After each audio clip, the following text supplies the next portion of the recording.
Look at North Korea from space. And something strange happens. The walls disappear.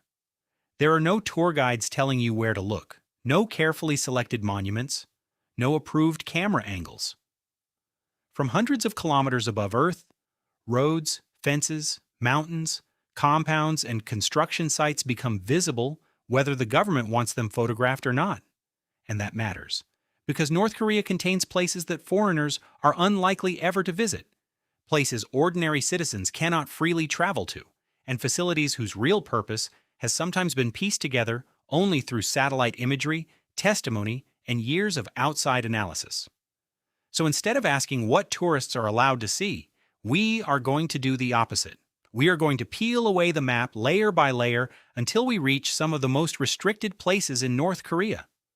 And the deeper we go, the stranger that map becomes. For the small number of foreigners who enter North Korea, freedom of movement is already extremely limited. Limited tourism has resumed only partially after years of border restrictions, and foreign governments continue to warn travelers that movement is closely controlled and that ignoring instructions from local authorities can carry serious consequences. But here's the first important twist. Restricted movement is not simply something experienced by outsiders. Inside North Korea, traveling from one province to another generally requires prior approval.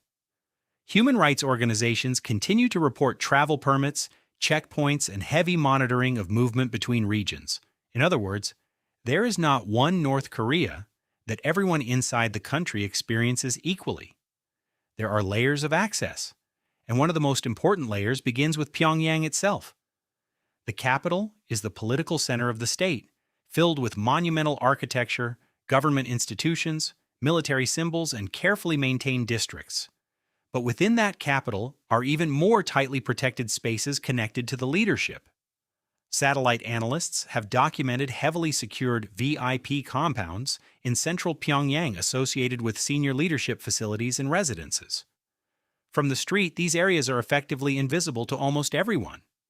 From above, however, you can see walls, controlled access roads, landscaped compounds, support buildings, and new construction appearing over time.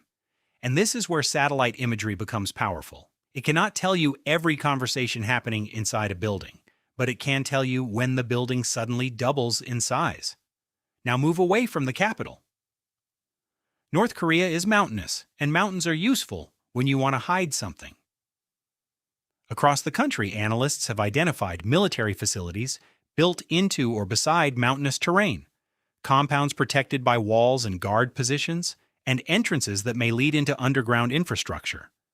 Some are clearly identifiable, others are not. And that uncertainty is part of the story. A road disappears into a hillside. A secure gate appears. Vehicle shelters sit nearby. Earth is excavated, moved, then covered. Years later, another entrance may appear on the other side of the mountain. But satellite analysts have to be careful. A dark opening in a hillside is not automatically a secret missile bunker. At some suspected sites, detailed imagery analysis has actually rejected earlier claims because the expected signs of large underground construction were missing. That is important, because the most interesting thing about studying North Korea from above is not finding conspiracies everywhere. It is separating what can actually be seen from what people merely claim is there, and in some cases what can be seen is already extraordinary. North Korea has a network of ballistic missile facilities, some of which were never publicly declared as missile operating bases. Outside analysts have used satellite imagery to identify locations, access roads, support areas, underground entrances, and patterns consistent with missile units.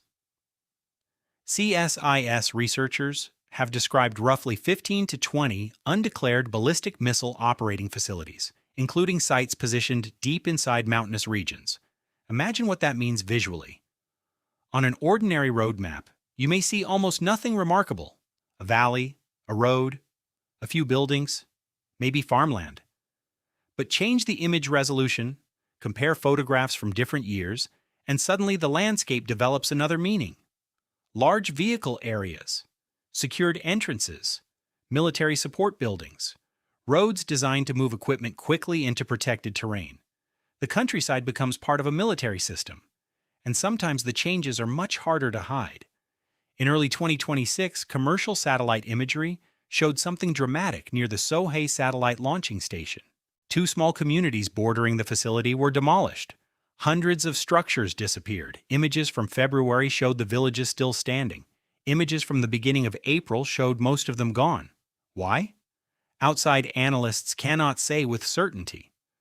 But the demolitions occurred beside North Korea's primary satellite launch center, a site that has undergone years of expansion involving new launch infrastructure, testing facilities, construction, and a tunnel through mountainous terrain.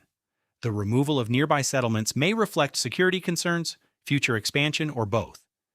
And this is one of the clearest examples of why satellite imagery matters. You do not need someone to leak a document saying this area is becoming more restricted. Sometimes the buildings themselves simply vanish.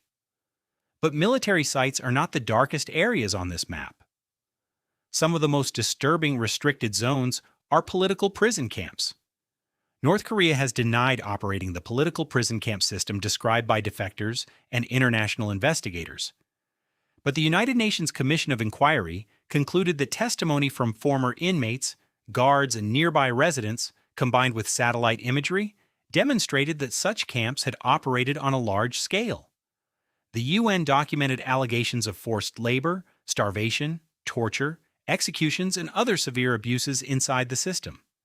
Independent monitors still do not have normal access to detention facilities inside North Korea, which means current conditions are extremely difficult to verify directly. Human rights organizations in 2025 and 2026 continued to report political prison camps, arbitrary detention, and severe abuse.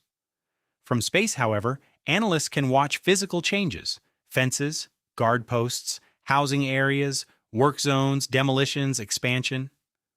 The terrifying contrast is that a satellite can show you the perimeter in remarkable detail, while still being unable to show you exactly what is happening to one person inside it, and that leads to the most strategically sensitive layer of all. North Korea's nuclear infrastructure contains facilities that are monitored intensely from outside the country. Some are well known, such as Yongbyon. Others are more obscure. Satellite analysts examine reactor buildings, processing areas, specialized rail activity, construction, security perimeters, and possible underground facilities for signs of what the nuclear program may be doing. But this is also where uncertainty becomes greatest. A satellite can identify a tunnel entrance. It cannot automatically tell you what is stored behind it. It can show increased activity. It cannot always explain why that activity increased. It can show specialized buildings. It cannot see through several hundred meters of rock. And North Korea understands this. Geography itself becomes part of the security system. Mountains provide cover. Tunnels conceal movement. Restricted roads control access. And distance separates sensitive installations from the people most likely to observe them. Recently, researchers studying possible military units connected to nuclear, chemical, or biological defense have identified highly secured compounds with walls, guard towers, and military vehicles, but have also stressed when imagery alone is not enough to confirm a site's exact role. That distinction may sound small. It is actually crucial. Because when investigating one of the world's most closed states, the difference between "we can see this" and "we think this means that" is everything. So what is North Korea really hiding inside its most restricted zones? There is no single answer. Some areas protect political leadership. Some control the movement of people. Some contain military infrastructure. Some are connected to missile and nuclear programs. And some conceal detention systems that outside investigators have spent decades trying to document. But perhaps the biggest secret is not any individual bunker, compound, or fence. It is the structure created when all of them exist together. A country where access itself becomes a form of power. Who can travel? Who can enter the capital? Who can approach a military facility?